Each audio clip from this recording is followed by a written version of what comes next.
நீ படித்த பொண்ணு வசதியாக வாழ்ந்துட்டு பேசுகிற. நாங்கள் அப்படி இல்லை.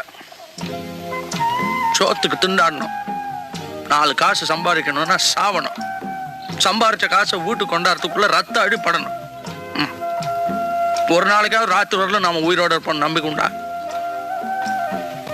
இல்லை. அதனால்தான் எங்களால் கோர்ட்டு போலீஸ்ன்னு நினைக்க முடியல. திருப்பி அடிச்சாதான் அடியிலிருந்து தப்பிக்க முடியும், கட்டி அடிச்சாதான் உயிரோட இருக்க முடியும். அதுக்காக நீங்க செய்யறதெல்லாம் சரியாயிடுமா? என் மனசுக்கு எது சரின்னு படுதோ அது மட்டும் தான் நான் செய்யறேன். அப்போ என் மனசுக்கு எது சரின்னு படுதோ அதை நான் செய்யலாமா? எனக்கு இன்னைக்கு செல்வா அந்த பையன் அடிச்சது தப்புன்னு படுது. அவரை திரும்பி அடிக்கிறது தான் சரின்னு படுது.